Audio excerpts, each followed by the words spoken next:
Very good morning to one and all. Am I audible at the back? पीछे तक आवाज पहुंच रही है मेरी? Okay, thank you.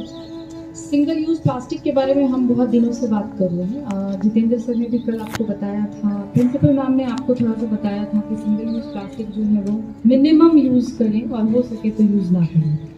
इस चीज के ऊपर जो है सिर्फ आज की बात नहीं है, कई सालों से तरह तरह के प्रयोग भी हुए हैं और तरह तरह से आपको वैज्ञानिक लोग भी और जो आपके सामान्य लोग भी हैं जो किसी स्तर पे समाज के लिए कुछ कार्य कर रहे हैं, आपको हमेशा जो है अवेयर करते रहते हैं, आपको थोड़ी थोड़ी सूचनाएं देते रहते हैं कि सिंगल यूज प्लास्टिक किस तरह से खराब है हमारे एनवायरमेंट के लिए।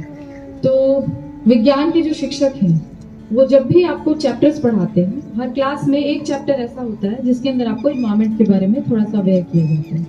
जैसे भी 10th क्लास में आवर एनवायरमेंट है, ऐसे ही 9th क्लास में कोई चैप्टर होता है, 8th क्लास में भी एक चैप्टर है पोल्यूशन से रिलेटेड। तो हर क्लास में एनसीईआरटी ने एक चैप्टर जो है ये इम्बाइब किया है। और साइंस जो है वो पढ़ने की चीज़ नहीं होती, सीखने की चीज़ होती है। मैं जब भी क्लास में जाती हूँ तो आपको हमेशा ये बताती हूँ कि हम पढ़ेंगे कम, सीखेंगे ज़्यादा।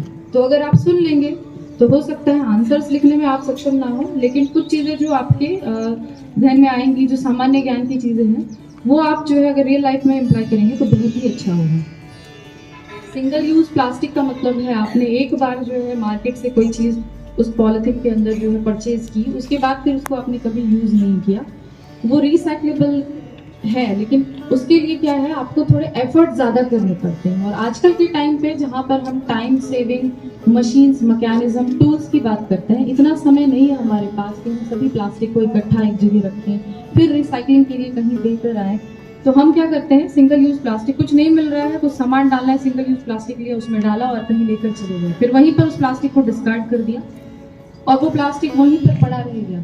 जब ये प्लास्टिक मिट्टी के अंदर जाता है तो ऐसा नहीं है कि ये मिट्टी के साथ में गल जाता है, आपको किसी तरह से मिट्टी को जो है कोई न्यूट्रिएंट दे रहा है, कोई किसी तरह से उर्वरता दे रहा है। तो आपको पता होना चाहिए प्लास्टिक जो है वो गलने में कई कई वर्ष लग जाते हैं। और जब वो गल रहा होता है तो इस प्रोसेस के अंदर ऐसे केमिकल्स रिलीज करता है मिट्टी के अंदर जो उसकी उर्वरता को नष्ट करते हैं, उसकी फर्टिलिटी को नष्ट करते हैं। तो वहाँ पर पेड़ पौधे जो है वो अफेक्ट होते हैं। आप एक उदाहरण ले लो, प्लास्टिक जो है वो आपको पता है यहाँ पर डंपिंग सिस्टम बहुत अच्छा नहीं है कूड़े के लिए, तो कहीं पर भी कूड़ा फेंक देते हैं। तो वो एक डंप जो है एक नया हर जगह क्रिएट किया गया, वहाँ पर वो प्लास्टिक पड़ा रहेगा, बारिश आएगी, बाढ़ आएगी, जो भी मौसम है, मौसम के साथ साथ जो है वो धीरे धीरे डिग्रेड होना शुरू होगा। आपको पता है द्वारका में मिसमैनेजमेंट है रिलेटेड टू काउज, गाय। ये गाय जो है यहाँ वहाँ घूमती रहती है और कई बार जो है कूड़े में से कुछ ना कुछ खाने की कोशिश करती है। तो ये जो थोड़ा आधा गला सा प्लास्टिक होता है वो चू कर लेती है और उनके पेट में चला जाता है। और प्लास्टिक अगर पेट में जाता है तो बहुत बहुत हानिकारक होता है गायों के लिए। और मैं ये सिर्फ उन गाय की बात नहीं कर रही हूँ जो स्ट्रे हैं, जो पालतू गाय हैं उनको भी थोड़ी देर के लिए यहाँ पर छोड़ा जाता है, क्योंकि जो उनके खाने पीने का इंतजाम है वो बहुत अच्छे से नहीं हो पाता है।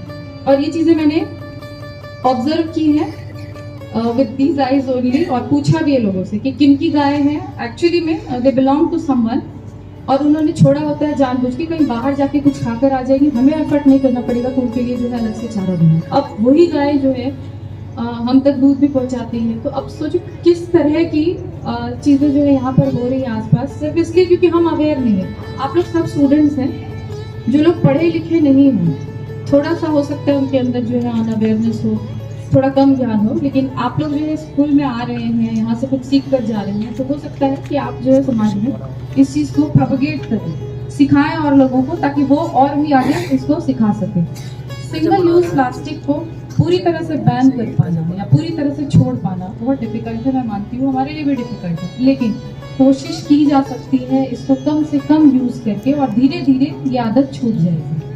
अब अगर मैं मार्केट जा रही हूँ कुछ सामान लेने के लिए और मैं अपने साथ में थैला ले जाना भूल गई, तो क्या होगा, मैं प्रमोट करूंगी सिंगल यूज प्लास्टिक को, तब ज्यादा यूज करूंगी उसको। एक दिन भूल गई, अभी अगर भूलने की आदत जो है 2 दिन से ज्यादा रिपीट हो तो फिर वो जानबूझ के की जाती है।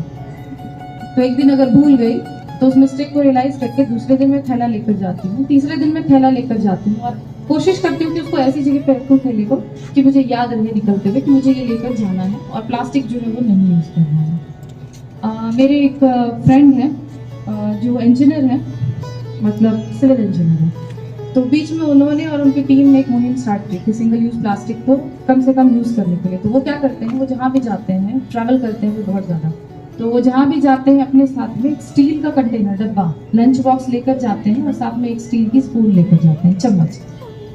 आपको पता है क्योंकि डिस्पोजेबल कप्स, डिस्पोजेबल जो स्पून वगैरह आती हैं वो यूजुअली प्लास्टिक की बनी होती है या फिर थर्मोकॉल की बनी होती है, दोनों ही बायोडिग्रेडेबल नहीं है।